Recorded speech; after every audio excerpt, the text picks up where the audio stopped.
दोस्तों देखिए, इसमें मैं राष्ट्रीय मार्ग 5 पर हूँ और यहाँ मैं एक प्रॉपर्टी को देखने जा रहा हूँ। देखिए व्यू, देखिए कितना सुंदर है। ये बिल्कुल राष्ट्रीय मार्ग 5 के साथ है प्रॉपर्टी ये।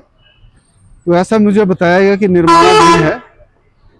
तो इस प्रॉपर्टी का हम जायज़ा लेंगे कि क्या बन रहा है। ये देखिए कितना सुंदर यहाँ से व्यू बन रहा है दोस्तों। देखिए तो प्रॉपर्टी जो स्थिर है, जो यहाँ प्रॉपर्टी बनने जा रही है, तो देखिए व्यू तो बहुत अच्छा है। देखिए दोस्तों, ये देखिए ऊपर पहाड़ियाँ हैं और बिल्कुल बाजार में है यहाँ। तो अगर किसी पर्यटक को या जो भी ठहरता है, कोई ज़रूरी सामान की ज़रूरत पड़ जाए तो यहाँ से खरीद सकता है। अब चलते हैं हम। तो यहाँ मुझे प्रॉपर्टी के मालिक दिख रहे हैं। सर नमस्कार। नमस्कार जी। सर मैं आपका नाम जान सकता हूँ? मेरे दर्शकों को अपना नाम बताइए, अपना परिचय दीजिए। मेरा नाम अमीन चंद ठाकुर है जी। मैं मतियाना का रहने वाला हूँ और जहाँ स्थान पर खड़े हैं ये प्रॉपर मतियाना है जी जी जी। तो ठाकुर साहब, पहले सबसे पहले बताइए जी कि आपका व्यवसाय क्या है? क्या आप बागवान हैं या कृषि? मैं बागवान हूँ जी। अच्छा। 50 वर्षों से यही काम कर रहा हूँ बागवानी का। हाँ। और साथ में वेजिटेबल का भी काम किया और वेजिटेबल का काम अब कम हो गया है। अब बागवानी का एक ही काम रह गया है। तो सर जैसे मेरी जानकारी है जी, जब आप बहुत छोटे थे, स्नातक जब हुए आप जी, बैचलर ऑफ आर्ट्स का बीए आपने किया जी, तो कुछ हमारे जो नवयुवक हैं वह दूसरे रास्ते अपना लेते हैं नौकरी पेशे में। जी, जी। लेकिन मुझे पता लगा कि आपने ये जो बागवानी है उसको अपनाया जी। और आज आप एक प्रोग्रेसिव, प्रगतिशील आर्टिस्ट हैं। और जैसा आपका नाम है, जिस प्रकार से आपने विकास किया है, जिस प्रकार से आपने नीचे निर्माण घर किया है जी, तो ये जो आपकी यात्रा है शुरू से है ना, पुरानी जब आपने स्नातक हुए बीए, तो मेरे दर्शकों को बताइए कि किस प्रकार से वो यात्रा शुरू हुई, किस प्रकार से आप, कितने पौधे थे आपके पिता श्री के नहीं ऐसा है जी सर कि 1989 में 78-79 में मैंने ग्रेजुएशन किया गवर्नमेंट कॉलेज शिमला से। जी जी जी। तो उसके बाद मुझे मेरे फादर ने घर भेज दिया। अच्छा। अपने गांव। हाँ। कि हमारे पास, फादर के पास, हमारे पास जमीन काफी थी। इसके बाद शिमला में थे आप? मैं शिमला से किया ग्रेजुएशन। अच्छा। फादर उस टाइम सरकारी जॉब में काम करते थे। जी, जी, जी। वो 1981 में रिटायर हुए। फिर मुझे घर भेज दिया कि आप घर का संभालिए, बाग बगीचा है लगा हुआ। मेरे फादर ने 1952 में सबसे पहले मतियाना में बगीचा लगाया था। अच्छा। तो वही बगीचा पहले हमने, वही कामयाब था। फिर हमने, जब हम आए 1978 में, तो हमने भी फिर दोबारा से न्यू प्लांटेशन शुरू कर दी। जो खाली हमारे पोर्शन थे, जितने भी खेत वगैरह, उसमें सारे में हमने टोटल प्लांटेशन 4-5 साल लगे हमें प्लांटेशन करने में टोटल। और हमने काफी ज्यादा प्लांटेशन की, 100% कर दी। अच्छा जी। तो उसके बाद फिर हमारा वो काम शुरू हुआ जी, बाग बगीचे का। और फिर अभी तक चला हुआ है। तो सर देखिए, आप एक इतने प्रगतिशील बागवान हैं जी। अलग अलग किस्म के आपने जो पौधे लगाए सेब के।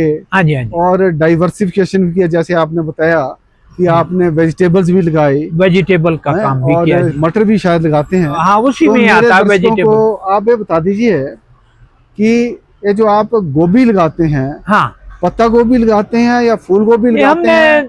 दोनों ही काम किए हमने, सारे काम किए। मटर का भी किया, फूल गोभी का भी किया, बंद गोभी का भी किया, ब्रोकली का भी किया। मतलब सारी सब्जियां तकरीबन, काफी लार्ज स्केल में तो हमने बंद गोभी और कॉलीफ्लावर, फूल गोभी का किया। अच्छा अच्छा।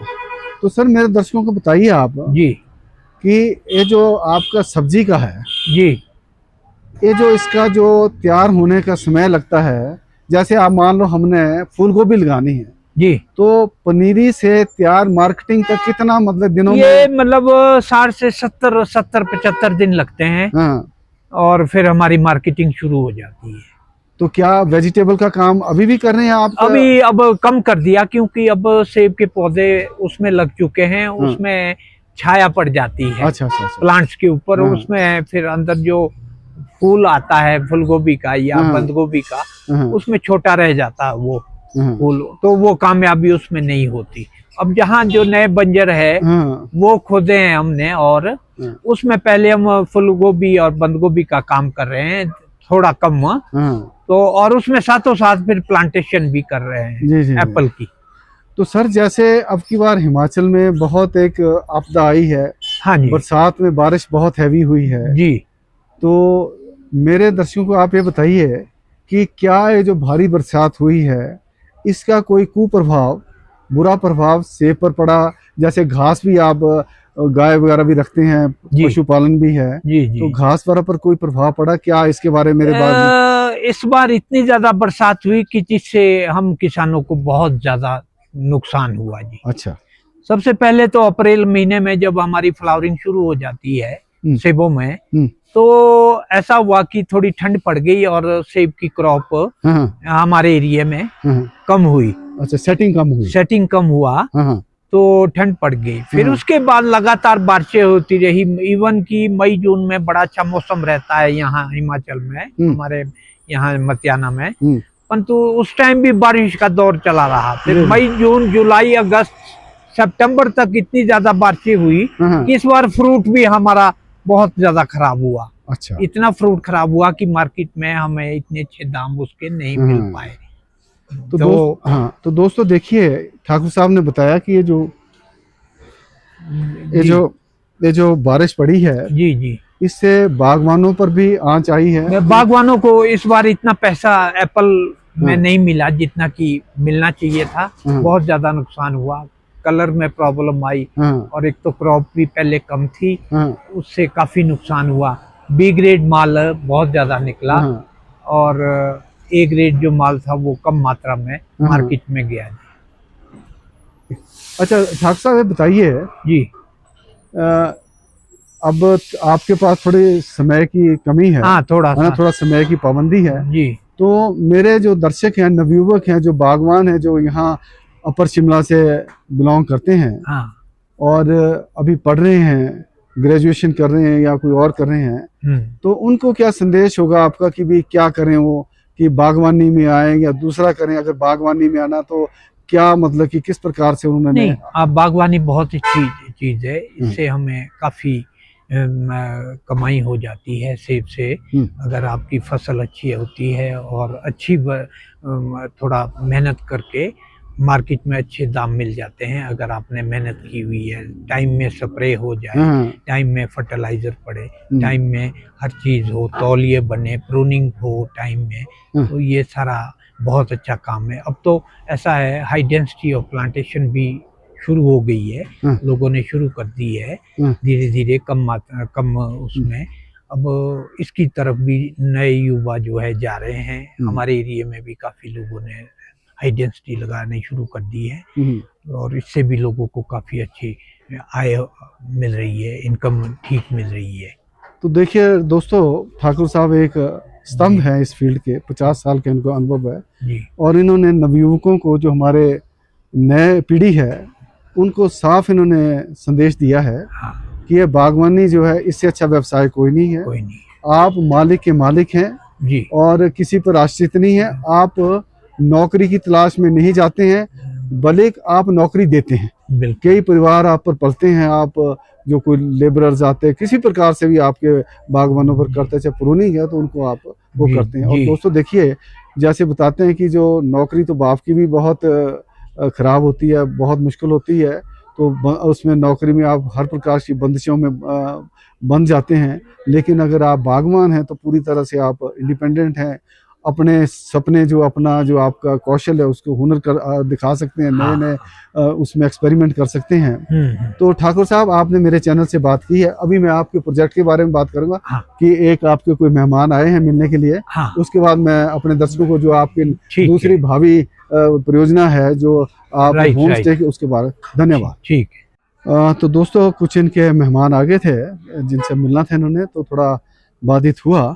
अब इनका जैसे एक बागवानी से अब इंडस्ट्री, दूसरा जो हमारे हॉस्पिटैलिटी इंडस्ट्री है उसमें भी कदम रखने जा रहे हैं। तो ठाकुर साहब बहुत बहुत पहले आपको बधाई हो जी कि जी। आप ये जो होम स्टे का आपने ये जो अभी अपना ऐसा है, शुरू करने की सोच रहे हैं। पहले तो मेरे दर्शकों को मतलब किस प्रकार से आपको विचार आया कि मैं इस तरफ में ऐसा है, पहले मुझे जो मेरे फादर थे, मुझे यहाँ ये लैंड मेरे नाम कर दी उन्होंने, ये 3 बिस्वे अच्छा का प्लॉट मुझे यहाँ दिया, फिर मेरे बड़े ब्रदर को बीच बाजार में दिया हाँ एक प्लॉट। तो हमने यहाँ पहले बिल्डिंग का काम शुरू किया अपने लिए, साइड बिजनेस के लिए, जी जी कि जी मैंने कहा जगह खाली है हाँ। तो क्यों ना यहाँ काम शुरू किया जाए बिल्डिंग बनाने का। तो हमने 2017 में ये काम शुरू किया था, अच्छा जिसमें कि मेरी 4 मंजिलें पहले कंप्लीट हो गई थी, हाँ फिर 1 मंजिल का मेरा बाकी रह गया था हाँ। करने को। तो मेरा बेटा है एक, हाँ तो उसने मुझे राय दी कि पापा एक ऊपर अगर हम, गवर्नमेंट भी इसमें कुछ सहायता कर रही है हाँ होम स्टे बनाने के लिए, आप नए जितने भी युवा पीढ़ी है हाँ कि आप काम करो, होम स्टे बनाइए। और तब मुझे उन्होंने कहा, मेरे बेटे ने, कि आप गए हम भी कर सकते हैं, 1 मंजिल हमारे पास खाली है तो अपना काम शुरू करें। अभी प्लान तो बना है, अभी अंडर कंस्ट्रक्शन चला हुआ है, अभी पूरी तरह से कंप्लीट नहीं हो पाया है। अब देखते हैं आगे क्या होता है, फिर उसके बाद ही हम ये शुरू करेंगे जी। दोस्तों देखिए किस प्रकार से जो नई पीढ़ी है उसकी सोच है। इनके जो साहबजादे हैं उन्होंने सुझाव दिया हाँ जी ठाकुर साहब को कि भी सरकार की तरफ से कुछ इमदाद मिल रही है, मदद मिलती है, और होम स्टे, और जैसे कि यहाँ इतने पर्यटक आते हैं तो उनको भी रहने की सुविधा चाहिए, तो इन्होंने ये निर्माण शुरू किया। तो अब इनका निर्माणाधीन है ये जो इनका प्रोजेक्ट है। तो अब इनसे मैं निवेदन करूंगा, सर मेरे दर्शकों को बताइए कि किस प्रकार से कितने कमरे बनेंगे। ये इस हिसाब से तो अभी हमने 4 रूम बने हैं, 4 अटैच बाथरूम हैं, 2 किचन बने हैं, इस तरीके से हमने ये बनाया है जी। हाँ अभी काम चल रहा है, मिस्त्री लगे हैं, हाँ तो बाकी कंप्लीट में इसमें थोड़ा 1-2 महीना और लग जाएगा, जी, जी। फिर देखते हैं कि क्या। तो देखिए अब इन ठाकुर साहब से ये देखिए दोस्तों, ये सर एक रूम तो ये है ना, ये रूम अभी है ना? हाँ जी निर्माणाधीन रूम है। हाँ जी, अभी देखिए लकड़ी रखी है इन्होंने, हाँ जी, हाँ जी। और इसके साथ अटैच्ड बाथरूम है सर। हाँ जी, ये अटैच, ये देखिए अटैच्ड बाथरूम है इन्होंने, और ये देखिए बिल्कुल बाजार में है, ये जो मतियाना बाजार है उसी में इनका है। बिल्कुल नीचे से देखिए NH5 जा रही है, और यहाँ से सर एक क्या सर है? ये किचन है जी। अच्छा ये देखो दोस्तों किचन है, और इसको कवर करेंगे आप, इसको है ना? बाहर से बंद कर देंगे, तो, हाँ अभी अंडर कंस्ट्रक्शन है ना जी जी। जी। तो देखिए दोस्तों होम स्टे के साथ साथ इन्होंने किचन की भी यहाँ सहूलियत रखी है कि जो पर्यटक जो भी यहाँ ठहरता है वो अगर यहाँ खाना वगैरह खाना चाहे, चाय वगैरह पीना चाहे तो उसकी सुविधा कर दी है। अगर नहीं है तो नीचे जो देखिए नीचे होटल वगैरह में भी है, तो उसकी उनकी अपनी स्वेच्छा कि कहाँ मतलब खाना चाहते हैं, तो इन्होंने पूरा बंदोबस्त किया। सर ऊपर क्या जा रही है जो? ऊपर हमारी टंकियां लगी हैं जी। अच्छा ऊपर टंकी ये लगी है? पानी की 8 टंकियां लगी हैं, अच्छा जी। क्योंकि मेरा ये पूरी बिल्डिंग जो है ये किराए पे गई हुई है। हाँ। रेजिडेंस, नीचे रेजिडेंस बने हैं, जी जी और 8 शॉप्स बनी हैं, जी जी जी। जिसमें किराए पे दे रखा तो है। सर जैसे लग रहा है हाइट बड़ी है, तो इसमें भी कुछ अकोमोडेशन? हाँ, इसमें भी बाद में अकोमोडेशन आएगी, जैसे कोई गोडाउन वगैरह क्या मतलब गोदाम जो वगैरह, यहाँ के या कोई लेबर का कोई आदमी है जा सकता है। उसको ठहरने के लिए 2 कमरे 3 कमरे बना देंगे। अच्छा अच्छा। आगे ये चलिए। प्रावधान रखा है। तो सर ये देखिए किचन आ गई। अब इनका तो एक ये रूम है हमारा एक रूम पूरा बहुत बढ़िया रूम है देखिए दोस्तों, अटैच। और इधर टाइलें लग रही हैं, टाइलें पड़ी हैं, निर्माणाधीन, जैसे मैंने बता दिया आपको निर्माणाधीन है और बहुत सुंदर है। और फिर सबसे अच्छा कि लोकेशन बहुत अच्छी है इसकी, जिसको बाजार में है। और ये एक सर रूम, ये आ गया एक रूम इधर है जी। ये देखिए दोस्तों कितना सुंदर रूम है, इसके साथ इन्होंने बालकनी भी दी है, और ये तो सबसे उत्तम रूम है इनका। देखिए यहाँ से बैठकर आप चाय वगैरह पी सकते हैं, पूरा बाजार कोई का अगर नजारा, दूसरा आप या वार पार पेय पदार्थ लेते हैं जो शाम को पीना लोग पसंद करते हैं, तो यहाँ से बैठ के वो भी पी सकते हैं, आनंद ले जी सकते हैं। जी जी। और पूरा बाजार का आनंद लेके, और इसके साथ ये देखिए अटैच इनका बाथरूम है, इसके साथ बाथरूम है, बहुत बड़ा बाथरूम निकाला इन्होंने। तो इसमें पूरी प्रकार से सुविधाएं होंगी, गीजर वगैरह लगवा देंगे जैसे इन्होंने मेरे को बताया है, और टाइलें लगी हैं, और इस प्रकार से। और सर और भी है सर रूम कोई? एक रूम और है जी। अच्छा वो भी बताइए, आगे चलिए। वो आगे हमने आगे चलिए। हाँ जी हाँ जी, आइए जी।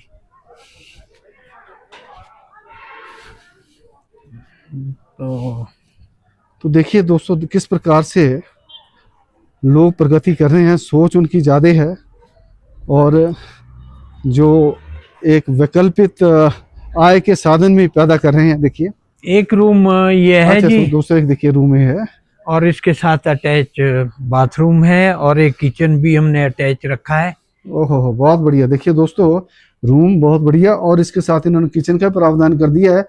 अगर कोई पर्यटक ये चाहे कि मैं खुद अपना बना लूं तो सर इसमें कोई गैस वगैरह रखेंगे कि पर्यटक अपनी ले आएगा कुछ, कैसे नहीं, गैस ये हमारा सारा अपना ही होगा जी। अच्छा सामान हमारा अपना ही हाँ, होगा सारा, हाँ। सिर्फ उनको फैसिलिटी दी जाएगी पूरी तो दी जाएगी अगर कोई अपना हाँ, ही बनाना चाहे। बहुत ही अच्छा एक कंसेप्ट बनाया तो इन्होंने इस कि अगर कोई तरीके ऐसा से भी आए, टूरिस्ट आए, कुछ फैमिली के साथ अपना चाय वगैरह कुछ बनाना चाहे, जैसे आज की मैगी मूगी बन जाती है तो यहाँ उनको सुविधाएं कर देंगे। तो इस प्रकार से देखिए दोस्तों ठाकुर साहब ने अपना बड़ा पूरी सीन बहुत अच्छा यहाँ से और यहाँ से 11,000 की हाइट का जो ऊपर आप नजारा देख रहे हैं, 11,000 की हाइट में सर क्या बोलते हैं इसको बोलते हैं कमलोड़ी। ये तो बता रहे कमलोड़ी हाइट, तो कमलोड़ी हाइट है और 11,000 फीट की है। तो यहाँ तो ट्रैकिंग करके जाया भी जा सकता है, ट्रैकिंग से चलेगा। हाँ, तो जी दोस्तों देखिए जो कोई हमारे जो साहसिक गतिविधियों में रुचि रखने वाले कोई पर्यटक हो तो यहाँ से ट्रैक भी कर सकते हैं 11,000 फीट के। तो सर जैसे आप तो वो तेज चलने वाले हैं, अपने हिसाब से मत बताइए आपको कितना समय लगता है? हम तो यहाँ से रोड हेड से लगाएंगे 1 घंटा, अच्छा, 1 से 1.5 घंटा वो वहां तक पहुंचने में। तो दोस्तों देखिए तो जो यहाँ जब बर्फ पड़ती है तो थोड़ा ज्यादा समय लगता है, इनको 1.5 घंटा लगता है। तो जो हमारे जैसे जो कि नहीं आपको लगेंगे 2-2.5 डबल लगा लीजिए, 3 घंटे आराम से चलिए, सवेरे निकलिए और शाम को वापस आते हो उसको समय कम लगेगा। तो नहीं अब आधे रास्ते तक तो थोड़ा हमारा रोड भी चला गया है। अच्छा यहाँ गाड़ी पार्क हो सकती है, फिर वहां से थोड़ा कम समय लगता है। अच्छा, तो इन्होंने बताया कि आधे रास्ते रोड भी चला गया तो समय कम लगेगा। हाँ, तो ठाकुर साहब आपने मेरे दर्शकों से बातचीत की, अपने जो भावी प्रोजेक्ट है उसके बारे में बताया जी। तो हम आपको अपनी तरफ से अपने चैनल की तरफ से शुभकामनाएं देते हैं कि जल्दी से जल्दी आपका प्रोजेक्ट कंप्लीट हो जाए। और ये जैसे अब न्यू ईयर आने वाला, पर्यटकों का रश बढ़ेगा तो आप इसको शुरू कर दें। तो बहुत बहुत धन्यवाद, समय कीमती निकाला आपने, धन्यवाद। ठीक है जी, धन्यवाद।